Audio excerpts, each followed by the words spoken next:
Hans, good morning everyone. Once again, welcome back for your next class of chemistry. In the last video, we have discussed regarding electromagnetic wave theory. EMR theory के बारे में हमने discuss किया था, उससे related उनकी characteristics और properties को डिस्कस किया था. Today, in this video, we are going to discuss about electromagnetic spectrum. Electromagnetic spectrum. हाँ जी, what do you mean by spectrum? Spectrum क्या चीज होती है? Spectrum is the arrangement of different types of waves या इक्वेजियल अलग अलग तरह की जो हमारे पास रेज है उनकी अरेंजमेंट को हम क्या बोलते हैं? स्पेक्ट्रम. इलेक्ट्रोमैग्नेटिक स्पेक्ट्रम का क्या मतलब? जो हमारी इलेक्ट्रोमैग्नेटिक रेडिएशन अलग अलग टाइप की जो हमारी इलेक्ट्रोमैग्नेटिक रेडिएशन है उसको इंक्रीजिंग फ्रीक्वेंसी या डिक्रीजिंग फ्रीक्वेंसी या इंक्रीजिंग वेवलेंथ या डिक्रीजिंग वेवलेंथ के फॉर्म में उसको अगर हम अरेंज करते हैं उसको हम क्या बोलते हैं? Electromagnetic spectrum. क्या बोलेंगे? The arrangement of, it is the arrangement of different electromagnetic radiation in order of increasing or decreasing wavelength या फिर increasing और decreasing frequency. या तो हम उसको अरेंज करते हैं या तो इंक्रीजिंग या डिक्रीजिंग ऑर्डर में वेवलेंथ की या फिर इंक्रीजिंग या डिक्रीजिंग ऑर्डर में फ्रीक्वेंसी. इलेक्ट्रोमैग्नेटिक रेडिएशंस की इन अरेंजमेंट को हम क्या बोलते हैं? Electromagnetic spectrum. देखिए इलेक्ट्रोमैग्नेटिक स्पेक्ट्रम सबसे पहले आपकी आती है, चलिए पहले ट्रिक से करते हैं. Radio Mirchi I, radio Mirchi I we love you, radio Mirchi I we love you, x-ray gun cosmo. देखिए ये ट्रिक अगर आपको याद है, यहाँ पे अगर आपने एक्सरे नहीं लिखना आप सिंपली जीरोक्स लिख सकते हैं. चलिए radio Mirchi I we love you xerox gun cosmo. Radio stands for radio waves. Mirchi stands for microwaves. I stands for infrared rays. V stands for visible. Love stands for light. U stands for UV rays, ultraviolet rays. Xerox stands for X-rays. Gun stands for gamma rays and Cosmos stands for cosmic rays. ये trick आपको याद होना चाहिए. Radio Mirchi I we love you xerox gun cosmo. Where radio stands for radio waves, mirchi stands for microwaves, I stands for infrared rays, V stands for visible, love stands for light, U stands for UV rays, Xerox stands for X-rays, gun stands for gamma rays and Cosmos stands for cosmic rays. This is the arrangement of electromagnetic radiation in order of increasing frequency.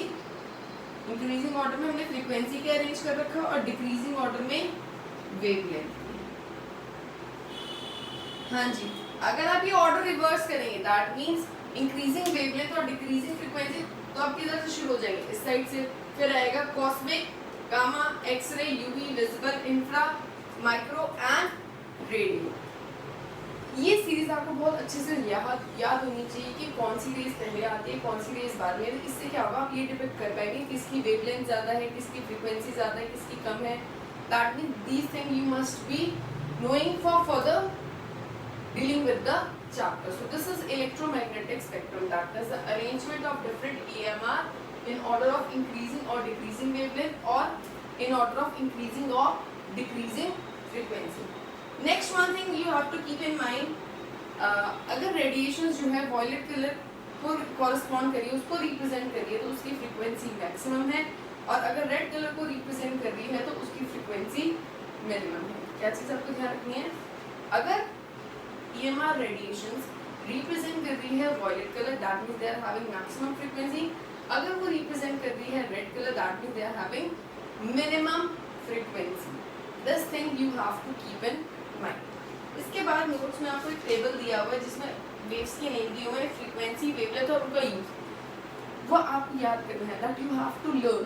ठीक है, आपसे range पूछी जा सकती है कि radio waves की frequency range क्या है, what is the wavelength of radio wave, what is the use, that means you must be thorough with that table. चलिए अब बात करते हैं न्यूमेरिकल्स की। देखिए फर्स्ट न्यूमेरिकल क्या है, कैलकुलेट वेव नंबर। आपको क्या निकालना है, wave number. Wave number means new बार।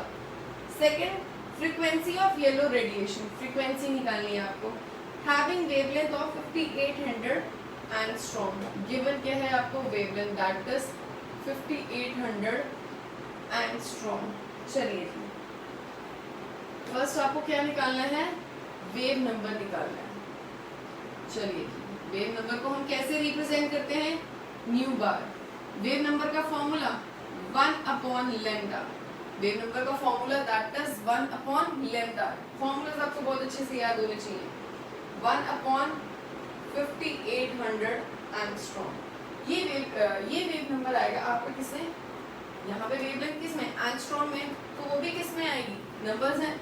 चलिए अगर आपको उसको मीटर में कन्वर्ट करना है तो आप क्या करेंगे, 5800 into 10 raised to power what, 10 raised to power -10 metre.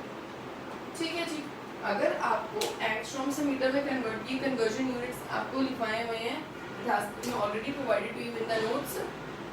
अगर आपने एंगस्ट्रॉम से मीटर में कन्वर्ट करना है, you have to multiply it by 10 raised to power -10 and it is equals to 1.72 into 10 raised to power 6 metre inverse. ठीक है, ये 1 lambda का यूनिट क्या है, एंगस्ट्रॉम। मीटर में चेंज किया, हाँ जी, अगर रेसिप्रोकेट करेंगे तो क्या हो जाएगा, metre inverse. Is it clear? आपको सिंपली फॉर्मूला याद होने चाहिए, कुछ नहीं है क्वेश्चन में, you just have to substitute the values. Next चलिए सेकेंड पार्ट। सेकेंड पार्ट में आपको क्या कैलकुलेट करना है, frequency. What is the formula of frequency? Frequency equals to C upon lambda. Frequency is equals to C upon lambda. C क्या है, velocity of light, 3 into 10 raised to power 8 metre पर second. हाँ जी, wavelength किसमें, angstrom में। Automatically यहाँ अगर metres में है तो आपको उसको मीटर्स में कन्वर्ट करना पड़ेगा। 5800 into 10 raised to power -10 meter. And after this you will get the answer. It's around 5.172 into 10 raised to power 14 second inverse. हाँ जी, is it clear? फ्रीक्वेंसी के एक यूनिट तो ही हो गया। We know that 1 second inverse is equals to 1 hertz. इसका unit hertz भी हो सकता है। ठीक है जी, क्वेश्चन क्या था, क्वेश्चन में आपको वेव नंबर निकालना है, फ्रीक्वेंसी निकालना है। द वेवलेंथ आपको गिवन थी, ठीक है जी, दैट इज 500 एंगस्ट्रॉम। मीटर में कैसे कन्वर्ट करेंगे, एंगस्ट्रॉम से मीटर में कन्वर्ट करने के लिए multiply by 10 raised to power -10, ये मीटर में कन्वर्ट हो जाएगा। वेव नंबर का फॉर्मूला क्या था, 1 लैम्डा। लैम्डा की वैल्यू आप पुट कर दोगे, you will get the answer. Next आपको क्या निकालनी थी, frequency, that is C upon lambda. C is the velocity of light, जिसकी वैल्यू फिक्स है, that is 3 into 10 raised to power 8। Lambda की वैल्यू आप ऑलरेडी कन्वर्ट कर चुके हो, you just have to divide and find out the answer. Unit क्या है, second inverse, and we know that second inverse is equals to 1 hertz. So frequency का unit hertz भी हो सकता है। I hope the question is clear to you all. चलिए, now dealing with the next question.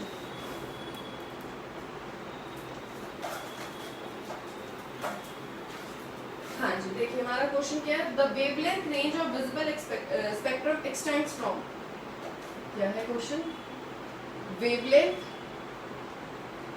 range of visible spectrum extends from violet violet की wavelength आपको दी हुई है, that is 400 nanometre, to red that is 750 nanometre. Express the frequency in terms of hertz. आपको hertz में represent करनी है और ब्रैकेट में गिवन है 1 nanometre is equals to 10⁹ metre. ये यहाँ पर गिवन है, बट इट्स नॉट कंपल्सरी कि ये आपको एग्जाम में भी गिवन होगा. That is for really for not sure that it will be given और you must know the conversions कि आपको एंगस्ट्रॉम्स को मीटर में, मीटर को एंगस्ट्रॉम में या फिर नैनोमीटर से मीटर में कैसे कन्वर्ट करना है. That units conversion of units you must remember. चलिए जी, हाँ जी, हमने क्या निकालनी है, हर्ट्ज में फ्रीक्वेंसीज निकालनी है. फ्रीक्वेंसी क्या होती है, c/λ. ठीक है जी, यह फ्रीक्वेंसी हम निकालेंगे वॉयलेट के लिए. ठीक है जी, वेवलेंथ भी किसकी पुट होगी, वॉयलेट की. सेकंड केस क्या है हमारे पास, वेवलेंथ गिवन है रेड की. फ्रीक्वेंसी भी किसकी निकालेंगे, रेड की. Velocity of light will remain same. चलिए, हाँ जी, c इक्वल्स टू 3 × 10⁸ मीटर पर सेकेंड. हाँ जी, यहाँ वेवलेंथ किस में दी हुई है, नैनोमीटर में.